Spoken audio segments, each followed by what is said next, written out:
With the prospects of higher US rates and a continuation of the failure of European authorities to drive either growth or inflation, commentators have been eyeing parity between the US dollar and the euro for much of 2016. We're looking now at those fundamentals and overlaying technical analysis on the charts to see how things look as the currency markets go into 2017. Ron William joins us now from RWA Advisory. Ron, welcome. Hi there, holiday greetings. Yes, as we go into the holiday period, and of course, which is traditionally quite quiet, we've had some interesting developments recently, of course, with the much heralded rise in US interest rates. And as I said at the top, the Eurozone continues to fail to drive itself out of this mire of poor economic growth and inflation. From a currency market point of view, what's your commentary? Well, it's very much interesting and compelling day by day, and the opening chart that we have shows that history can repeat but not necessarily rhyme.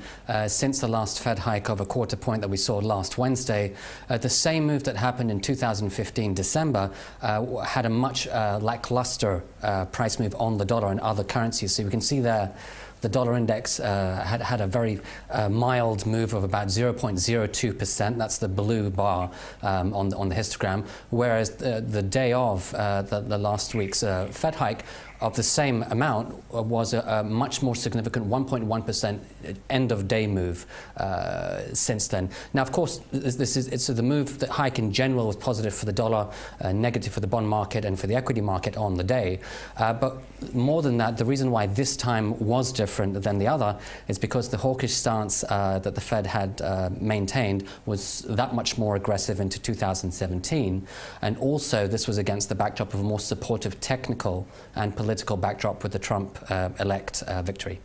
I'm interested as well in your second chart, just to couple up with that, because you've overlaid the graphic representation on this. And if we look at these three lines that you've got on here, explain what's going on, because clearly you've got that hawkish forecast for 2017 on the right-hand side of the chart. Well, the industry term for the orange line is the Fed dot forecasting metrics, which the Fed basically has been producing since 2012, just to give an indication of what they actually forecast Fed fund target rates are likely to be. And we can see here that the orange line, which is the Fed actually telling us what they might do, versus the dot plot, isn't it? Which is the dot plot.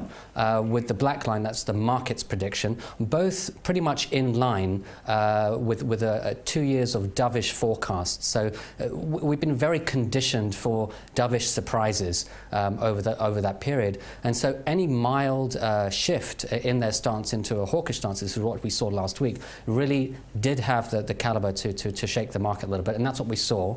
And that's the reversal there that we're starting to see now at the bottom of the chart. Now, all of this is overlaid with the dollar index chart just to show the correlation of the two. That's the green line, and we can see both price moves on the dollar index last week versus the year before. So I've just circled it there. The current new high breakout, which is at 13-year highs that we're seeing on the dollar index, versus the peak that we saw in December of last year. And of course, this time is different because the dollar index is maintaining its upside. It's not just a short-lived peak process. But the other thing is looking at speculative flows in both periods. Institutional capital flows into the dollar is much more stronger and suggesting further confidence in the dollar, not just now, but certainly into the new year ahead. Whereas if compared to last year, people were scaling back their bets into the dollar during the Fed meeting and thereafter in December of last year. So a complete difference in terms of price and capital flows on the dollar. And of course, the hawkish stance is that much more aggressive into the new year. Well, let's get some more detail now on that price action that we've seen. And I think the next chart brings us on to the sideways trade movement that we've seen. And we got this major breakout. And just before we went to air, we were talking about this chart in the context of Elliott Wave. Those people that understand that particular technical analysis tool or observation, you've drawn it quite neatly on here.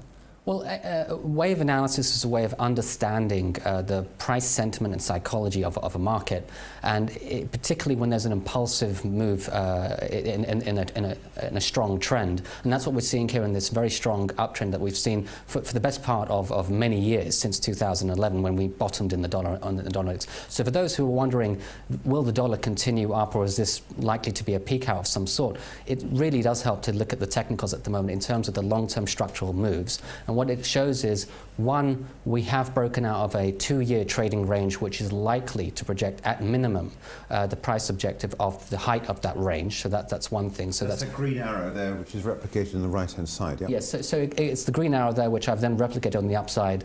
I shrunk the arrow a little bit just to fit the chart, but of course it will at least achieve that target, if not higher. The other thing is, what the wave perspective suggests is that this is the 5th wave, so this is likely to be the sharpest upswing of this 5-swing move, which is very bullish and impulsive. And that's usually a wave equality of what we deem as the first initial impulsive move of wave 1. That's an additional upside target that we could see on the dollar. And in terms of external factors adding to the technicals, again, it's the rates, it's the hawkish stance that we're now seeing in the Fed, but also potential Trumponomic positive sentiment that we're starting to see, where the markets are lying a lot of maybe confidence with the new president-elect in his new presidency next year, and potentially further tail risk into 2017, which might lend itself to a safe haven flow argument back into the dollar. So we might see a nice mix of upside scope for the dollar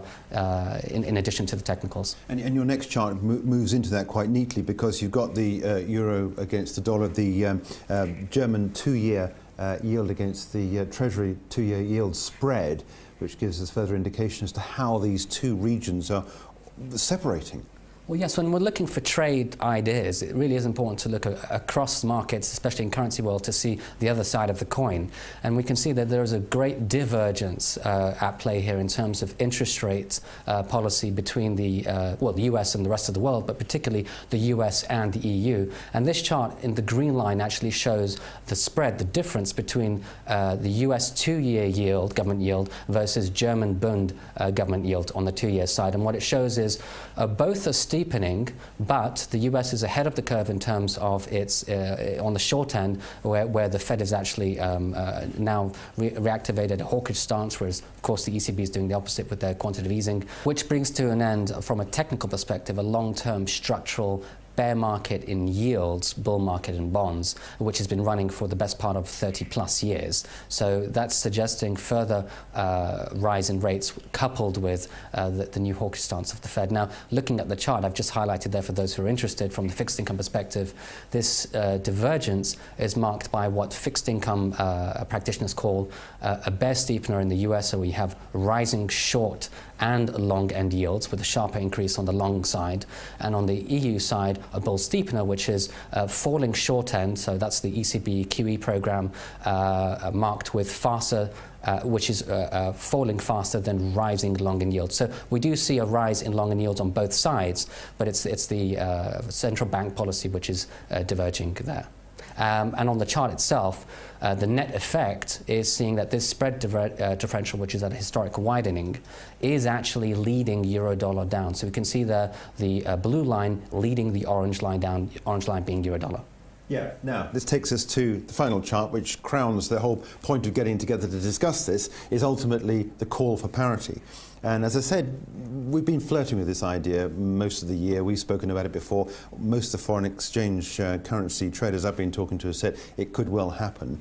We're not quite there yet, but I certainly seem, if we bring up the last chart, it's impending. Well, yes, as we discussed in our last interview, euro parity, euro-dollar parity is a clear and present reality, and certainly now more than the last time we spoke, because we are currently in a new low breakout territory, levels last seen since the early 2000s, and that's the break that we spoke about before, below 104.62, which is roughly where we're trading out at the moment.